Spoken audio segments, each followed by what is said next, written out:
had sent a message to him alone. But unquiet was upon them ever after, and doubt of what should befall, and they wandered often alone in untrodden lands, seeking far and wide for places of hidden strength. For it seemed to each that he was bidden to prepare for a day of evil, and to establish a retreat, lest Morgoth should burst from Angband and overthrow the armies of the north. Now, on a time, Finrod and Galadriel his sister were the guests of Thingol their kinsman in Doriath. Then Finrod was filled with wonder at the strength and majesty of Menegroth, its treasuries and armories and its many pillared halls of stone. And it came into his heart that he would build wide halls behind ever-guarded gates in some deep and secret place beneath the hills. Therefore, he opened his heart to Thingol, telling him of his dreams. And Thingol spoke to him of the deep gorge of the river Narog, and the caves under the high Faroth in its steep western shore. And when he departed, he gave him guides to lead him to that place of which few yet knew. Thus Finrod came to the caverns of Narog, and began to establish there deep halls and armories, after the fashion of the mansions of Menegroth. And that stronghold was called Nargothrond. In that labor, Finrod was aided by the dwarves of the Blue Mountains, and they were rewarded well, for Finrod had brought more treasures out of Tirion than any other of the princes of the Noldor. And in that time was made for him the Nauglamir, the necklace of the dwarves, most renowned of their works in the elder days. It was a carcanet of gold, and set therein were gems uncounted from Valinor. But it had a power within it, so that it rested lightly on its wearer as a strand of flax, and whatsoever neck it clasped, it sat always with grace and loveliness. There in Nargothrond, Finrod made his home with many of his people, and he was named in the tongue of the dwarves Felagund, hewer of caves. And that name he bore thereafter until his end. But Finrod Felagund was not the first to dwell in the caves beside the river Narog. Galadriel his sister went not with him to Nargothrond, for in Doriath dwelt Celeborn, kinsman of Thingol, and there was great love between them. Therefore she remained in the hidden kingdom, and abode with Melian, and of her learned great lore and wisdom concerning Middle-earth. But Turgon remembered the city set upon a hill, Tirion the fair with its tower and tree, and he found not what he sought, but returned to Nevrast, and sat in peace in Vinyamar by the shores of the sea. And in the next year Ulmo himself appeared to him, and bade him go forth again alone into the vale of Sirion. And Turgon went forth, and by the guidance of Ulmo he discovered the hidden vale of Tumlarden in the encircling mountains, in the midst of which there was a hill of stone. Of this he spoke to none as yet, but returned once more to Nevrast, and there began in his secret councils to devise the plan of a city after the manner of Tirion upon Tunar, for which his heart yearned in exile. Now Morgoth, believing the report of his spies that the lords of the Noldor were wandering abroad with little thought of war, made trial of the strength and watchfulness of his enemies. Once more, with little warning, his might was stirred, and suddenly there were earthquakes in the north, and fire came from fissures in the earth, and the iron mountains vomited flame, and orcs poured forth across the plain of Ard-Garlan. Thence they thrust down the pass of Sirion in the west, and in the east they burst through the land of Maglor, in the gap between the hills of Maethros and the outliers of the Blue Mountains. But Fingolfin and Maethros were not sleeping, and while others sought out the scattered bands of orcs that strayed in Beleriand and did great evil, they came upon the main host from either side, as it was assaulting Dothonion. And they defeated the servants of Morgoth, and pursuing them across Ard-Galen, destroyed them utterly, to the least and last, within sight of Angband's gates. That was the third great battle of the wars of Beleriand, and it was named Dagor Aglareb, the glorious battle. A victory it was, and yet a warning, and the princes took heed of it, and thereafter drew closer their leaguer, and strengthened and ordered their watch, setting the siege of Angband, which lasted well nigh 400 years of the sun. For a long time after Dagor Aglareb, no servant of Morgoth would venture from his gates, for they feared the lords of the Noldor. And Fingolfin boasted that save by treason among themselves, Morgoth could never again burst from the leaguer of the Eldar, nor come upon them at unawares. Yet the Noldor could not capture Angband, nor could they regain the Silmarils. And war never wholly ceased in all that time of the siege, for Morgoth devised new evils, and ever and anon he would make trial of his enemies. Nor could the stronghold of Morgoth be ever wholly encircled, for the iron mountains from whose great curving wall the towers of Thangorodrim were thrust forward defended it upon either side, and were impassable to the Noldor because of their snow and ice. Thus in his rear and to the north Morgoth had no foes, and by that way his spies at times went out and came by devious routes into Beleriand. And desiring above all to sow fear and disunion among the Eldar, he commanded the orcs to take alive any of them that they could and bring them bound to Angband. And some he so daunted by the terror of his eyes that they needed no chains more, but walked ever in fear of him, doing his will wherever they might be. Thus Morgoth learned much of all that had befallen since the rebellion of Feanor, and he rejoiced, seeing therein the seed of many dissensions among his foes. When nearly 100 years had run since the Dagor Aglareb, Morgoth endeavoured to take Fingolfin at unawares, for he knew of the vigilance of Maethros. And he sent forth an army into the White North, and they turned west and again south, and came down the coast to the Firth of Drengist, by the route that Fingolfin followed from the grinding ice. Thus they would enter into the realm of Hithlum from the west, but they were espied in time, and Fingon fell upon them among the hills at the head of the firth, and most of the orcs were driven into the sea. This was not reckoned among the great battles, for the orcs were not in great number, and only a part of the people of Hithlum fought there. But thereafter there was peace for many years, and no open assault from Angband. For Morgoth perceived now that the orcs unaided were no match for the Noldor, and he sought in his heart for new counsel. Again, after 100 years, Glaurung, the first of the Uruloki, the fire drakes of the north, issued from Angband's gates by night. He was yet young and scarce half grown, for long and slow is the life of the dragons. But the elves fled before him to Eredwethrin, and Dothonion in dismay. And he defiled the fields of Ard Garden. Then Fingon, prince of Hithlum, rode against him with archers on horseback, and hemmed him round with a ring of swift riders. And Glaurung could not endure their darts, being not yet come to his full armoury, and he fled back to Angband, and came not forth again for many years. Fingon won great praise, and the Noldor rejoiced, for few foresaw the full meaning and threat of this new thing.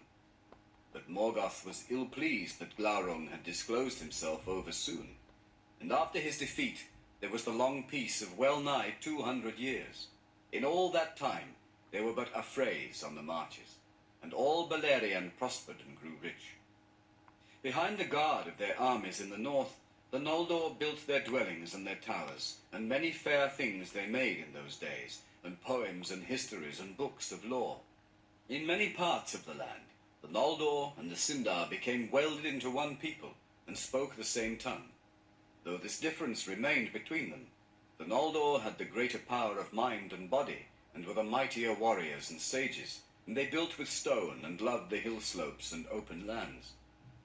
But the Sindar had the fairer voices, and were more skilled in music, save only Maglor, son of Feanor, and they loved the woods and the riversides.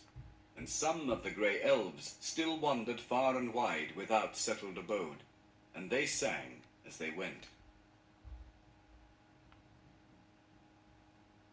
Of Beleriand and its realms. This is the fashion of the lands into which the Noldor came, in the north of the western regions of Middle-earth, in the ancient days. And here also is told of the manner in which the chieftains of the Eldar held their lands, and the leaguer upon Morgoth, after the Dagor Aglareb, the third battle in the wars of Beleriand. In the north of the world, Melkor had in the ages past reared Ered Engrin, the Iron Mountains, as a fence to his citadel of Utumno. And they stood upon the borders of the region of everlasting cold, in a great curve from east to west. Behind the walls of Ered Engrin in the west, where they bent back northwards, Melkor built another fortress as a defense against assault that might come from Valinor. And when he came back to Middle-earth, as has been told, he took up his abode in the endless dungeons of Angband, the Hells of Iron. For in the war of the powers, the Valar, in their haste to overthrow him in his great stronghold of Utumno, did not wholly destroy Angband, nor search out all its deep places.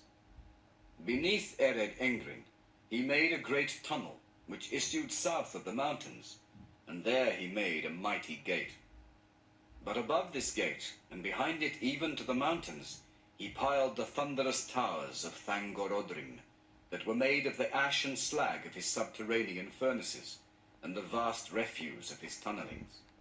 They were black and desolate, and exceedingly lofty, and smoke issued from their tops dark and foul upon the northern sky. Before the gates of Angband, filth and desolation spread southward for many miles over the wide plain of Ard-Garlan. But after the coming of the sun, rich grass arose there, and while Angband was besieged and its gates shut, there were green things even among the pits and broken rocks before the doors of hell. To the west of Thangorodrim lay Hisilome, the land of mist, for so it was named by the Noldor in their own tongue because of the clouds that Morgoth sent thither during their first encampment. Hithlum it became in the tongue of the Sindar that dwelt in those regions. It was a fair land while the siege of Angband lasted, although its air was cool and winter there was cold. In the west it was bounded by Ered Lomin, the echoing mountains that marched near the sea, and in the east and south by the great curve of Ered Wethrin, the shadowy mountains that looked across Ard-Garlan and the Vale of Sirion. Fingolfin and Fingon his son held Hithlum, and the most part of Fingolfin's folk dwelt in Mithrim about the shores of the Great Lake. To Fingon was assigned Dorlomin, that lay to the west of the mountains of Mithrim. But their chief fortress was at Ithel Sirion, in the east of Ered Wethrin, whence they kept watch upon Ard-Garlan.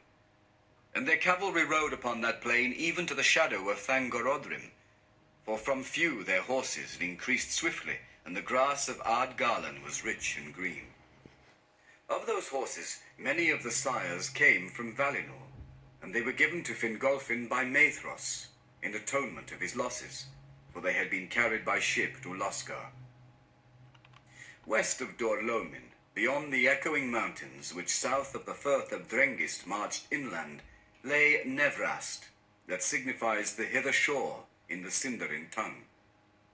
That name was given at first to all the coastlands south of the Firth, but afterwards only to the land whose shores lay between Drengist and Mount Taras.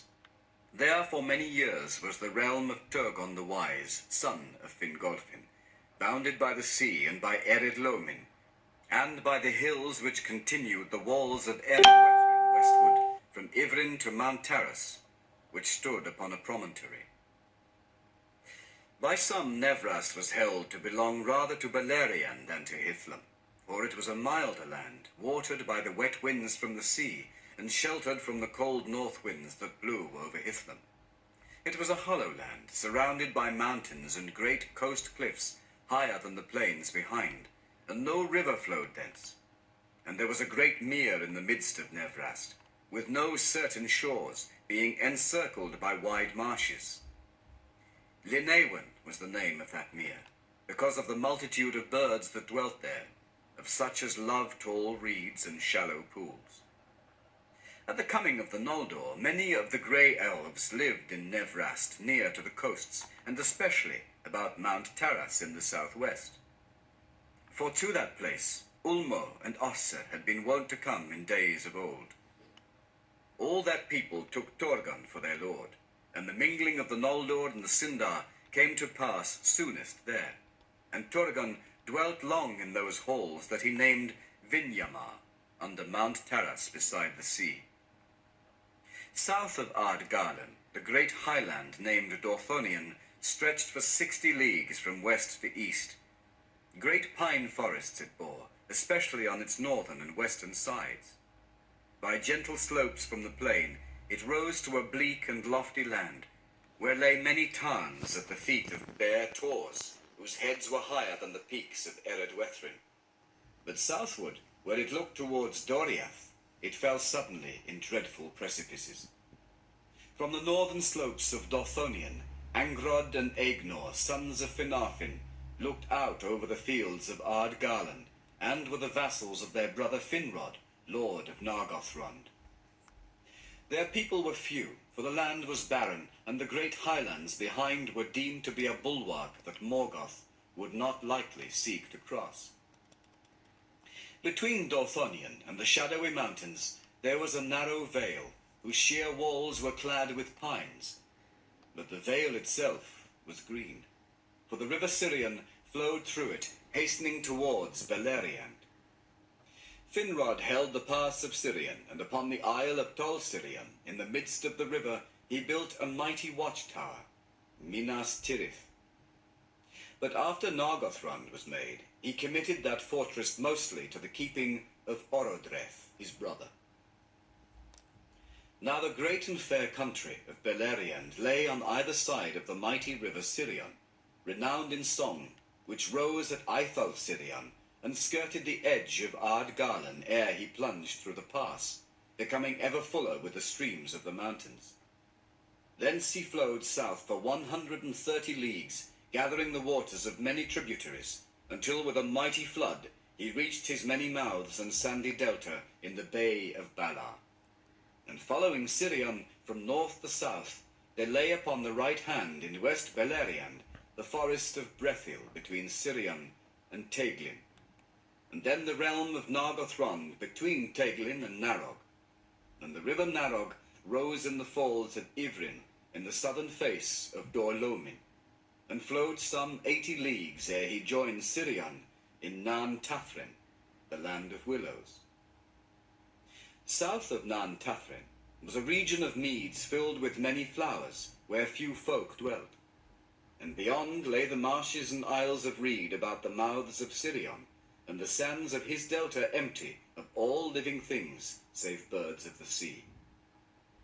But the realm of Nargothrond extended also west of Narog to the river Nennin, that reached the sea at Eglarest, and Finrod became the overlord of all the elves of Beleriand between Sirion and the sea, save only in the Falas. There dwelt those of the Sindar who still loved ships, and Círdan the shipbuilder was their lord. But between Círdan and Finrod there was friendship and alliance, and with the aid of the Noldor, the havens of Brithombar and Eglarest were built anew. Behind their great walls they became fair towns and harbours with quays and piers of stone. Upon the cape west of Eglarest, Finrod raised the tower of Barad Nimras to watch the western sea, though needlessly as it proved, for at no time ever did Morgoth essay to build ships or to make war by sea.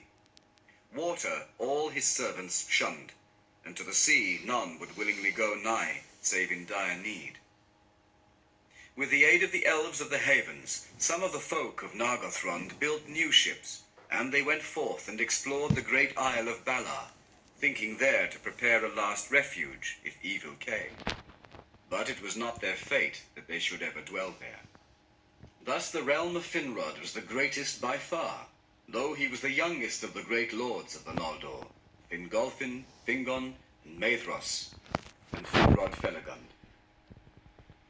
But Fingolfin was held overlord of all the Noldor, and Fingon after him, though their own realm was but the northern land of Hithlum. Yet their people were the most hardy and valiant, most feared by the Orcs, and most hated by Morgoth. Upon the left hand of Sirion lay East Beleriand, at its widest 100 leagues from Sirion to Gelion, and the borders of Osirion. And first, between Sirion and Mindeb, lay the empty land of Dimbar, under the peaks of the Chrysagrim, abode of eagles.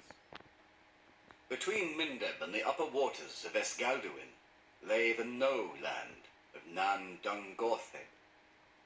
And that region was filled with fear, for upon its one side the power of Melian fenced the north march of Doriath, but on the other side the sheer precipices of Ered Gogoroth, mountains of terror, fell down from high Dothonion. Thither, as was earlier told, Ungoliant had fled from the whips of the Balrogs, and there she dwelt a while, filling the ravines with her deadly gloom. And there still, when she had passed away, her foul offspring lurked and wove their evil nets, and the thin waters that spilled from Ered Gogoroth were defiled and perilous to drink, for the hearts of those that tasted them were filled with shadows of madness and despair. All living things else shunned that land, and the Noldor would pass through Nan Dungortheb only at great need, by paths near to the borders of Doriath and furthest from the haunted hills.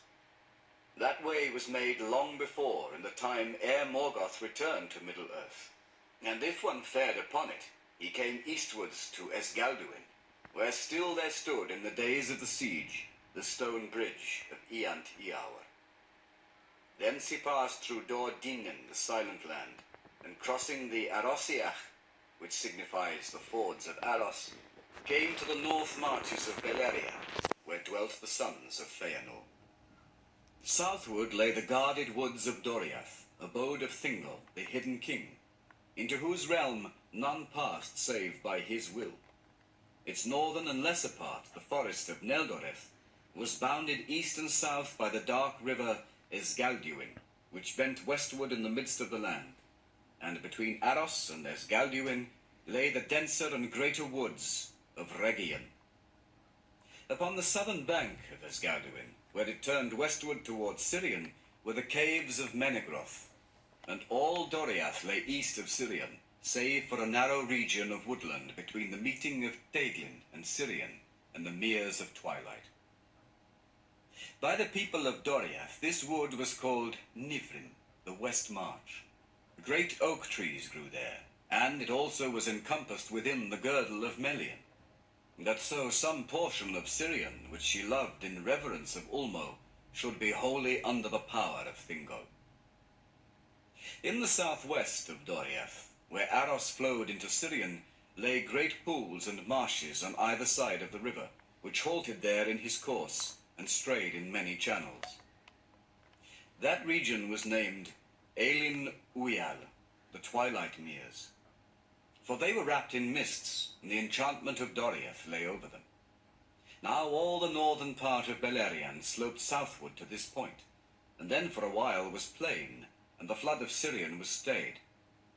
But south of Aelin Uyal, the land fell suddenly and steeply, and all the lower fields of Sirion were divided from the upper fields by this fall, which to one looking from the south northward appeared as an endless chain of hills running from Eglarest beyond Narog in the west to Amon Ereb in the east within far sight of Gelion.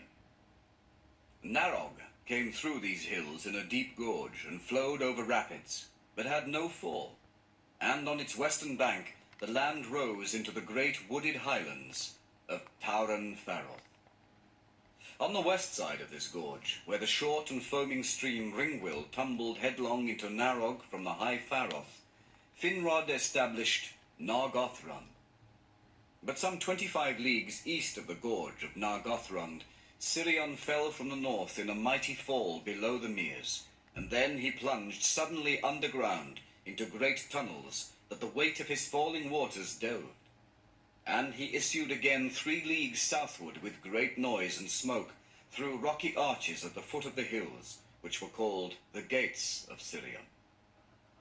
This dividing fall was named Andram, the Long Wall, from Nargothrond to Ramdal, the wall's end, in East Beleriand. But in the east it became ever less sheer, for the vale of Gelion sloped steadily southward, and Gelion had neither fall nor rapids throughout his course, but was ever swifter than was Sirion. Between Ramdal and Gelion there stood a single hill of great extent and gentle slopes, but seeming mightier than it was, for it stood alone. And that hill was named Ammon Ereb. Upon Ammon Ereb died Denethor, lord of the Nandor, that dwelt in Osirian, who marched to the aid of Thingol against Morgoth in those days when the orcs first came down in force and broke the starlit peace of Beleriand. And upon that hill Maedhros dwelt after the great defeat. But south of the Andram, between Sirion and Gelion, was a wild land of tangled forest in which no folk went, save here and there a few dark elves wandering. Tawar im Dwynaf it was named, the forest between the rivers. Gelion was a great river, and he rose in two sources, and had at first two branches. Little Gelion that came from the hill of Himring, and Greater Gelion that came from Mount Rerir.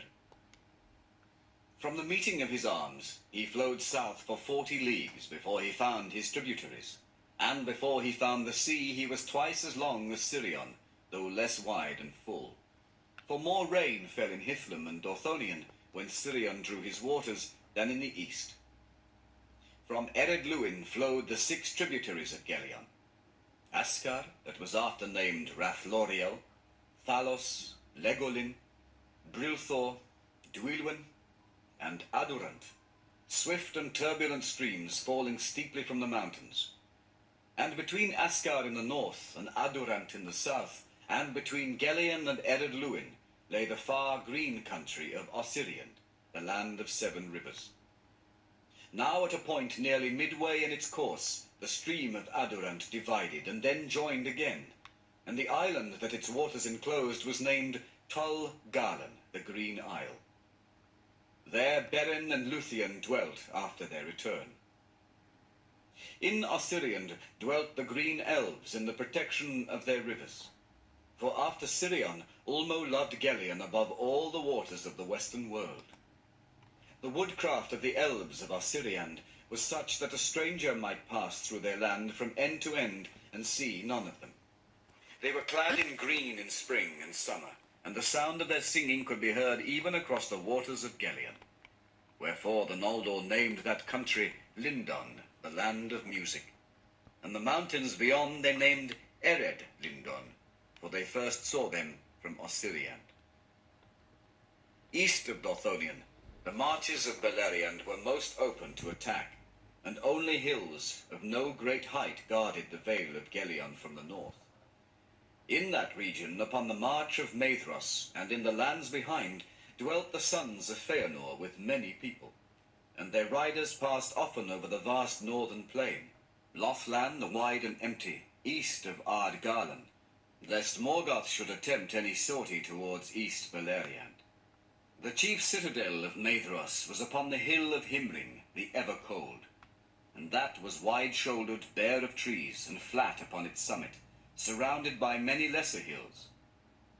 Between Himring and Dorthonion there was a pass, exceeding steep upon the west, and that was the pass of Aglon, and was a gate unto Doriath, and a bitter wind blew ever through it from the north.